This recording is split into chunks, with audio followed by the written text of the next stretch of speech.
Okay, we are in Chovat hatalmidim of the Admor Piasets now, and today we're gonna keep going. So yesterday we talked about the katnut, and we talked about how if the mechanech, he needs to get down to the level of the child and to see eye to eye, but he cannot be in katnut. So yesterday, I don't know if you did the homework or not, but to see where we are in katnut, and I actually had a very profound moment yesterday. I wanted to talk to Nathaniel about summer camp, so I took him to Slushies and to go buy a sofa, a sectional that I already chose and wanted to go pick it up. But when we got to the store, Nathaniel wanted to get the same sofa just in the color blue, and it is actually not going at all with my new decoration at home or my style or anything, and I really didn't want blue, but I knew that my resentment to the blue came from katnut, because who really cares what color is your sofa? And you could hear the conversation in my head back and forth, and asking Nathaniel, well, trying to make sense out of like not getting blue and getting the dark color. And at the end, when we finished the conversation, I had to say to myself, okay, you're gonna have a blue couch and a child full of self-esteem and that feel that he's heard. What worth more? And I let him get a blue couch and design the whole room the way he wants. And I think that moment is a moment of me stepping out of katnut and seeing the future, see the next, and this is what we're going into today. וכיוון שכן, לא בכל הנערים שווה החינוך. Not all the kids needs the same חינוך, and it depends on each child and his טבע, his nature, his דעת, what he thinks, and his midos. And המחנך, it's not enough for the מחנך to only listen to his דעת, his טבע, and his midos, and then to teach the child, because really it needs to be the mechanech, the way he says, גם בדעת וכוחי התלמיד יוחז, meaning, as a mechanech, we have to know what is the child opinion, what is the child midos, what is the child nature.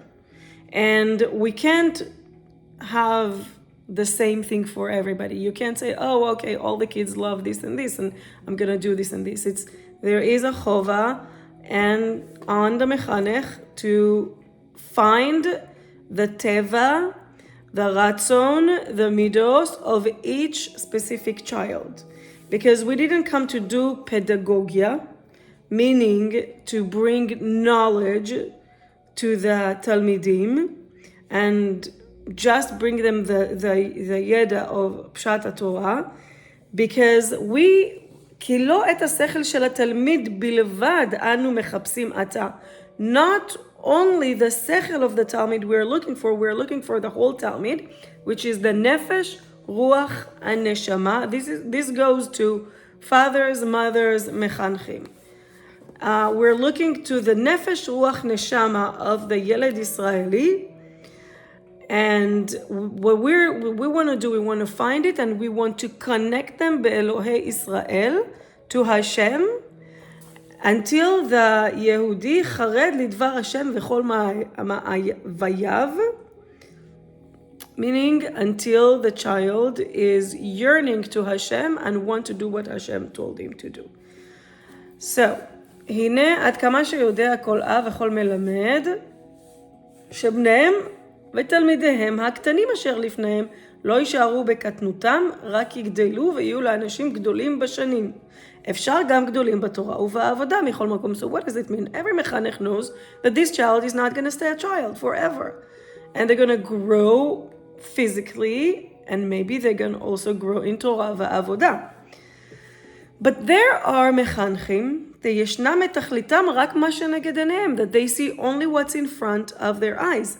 וכיוון שרק נערים נגדם, לכן רק לחנך אותם לנערים טובים מטרתם. Meaning, some מחנכים just want to educate and to do חינוך only for what they see in front of them right now, and what they say is little children. ותורה ויראה רק כערך ילדותם, and they're going to teach them the Torah only the way that they see them right now. Oh, they're little, this is what they can understand, this is the only thing that I'm going to give them. And that's enough for them.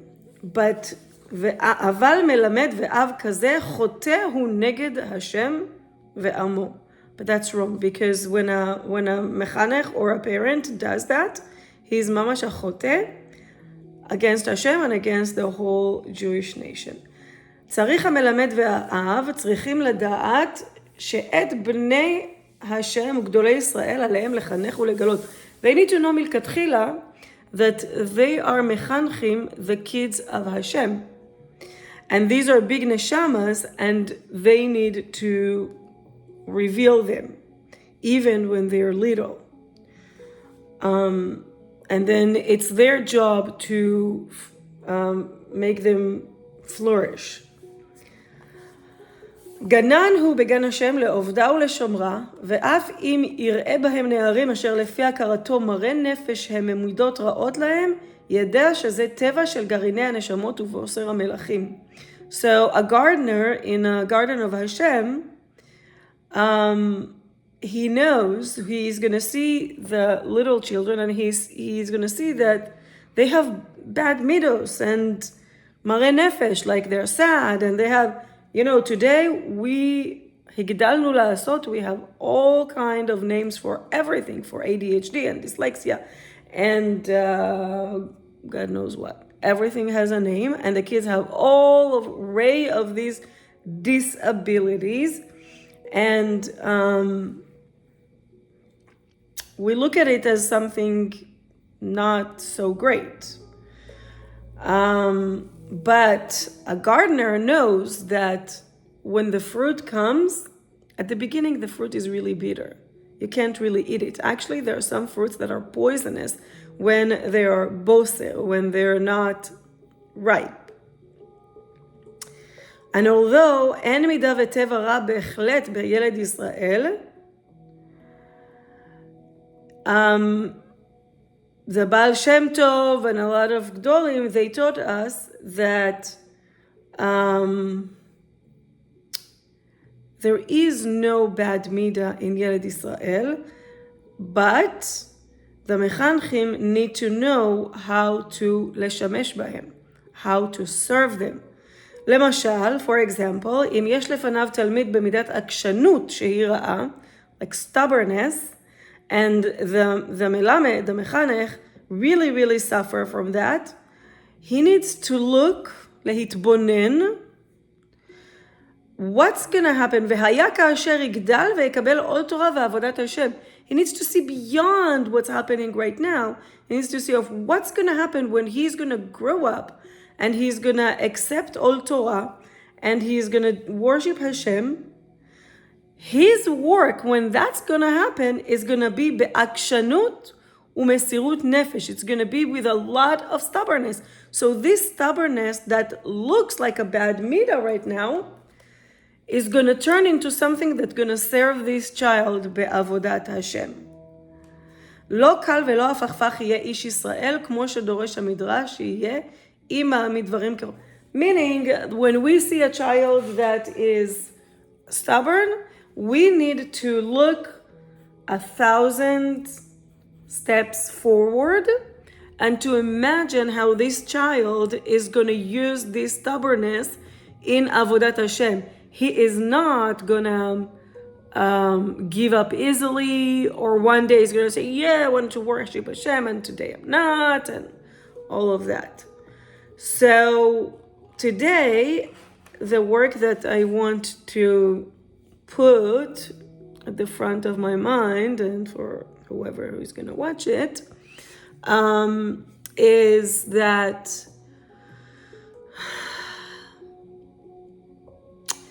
in a way we are also maybe didn't grow up in some ways, so maybe we can look into ourselves and find something that we are still yaladim, you're still in katnut, like maybe, and it could be that it's specific times, it's not all the time, but like a place where we're stubborn, it's like a place that we don't want to take responsibility, a place where we are giving in to desires even though we know that this is not good for us, all kind of places like that.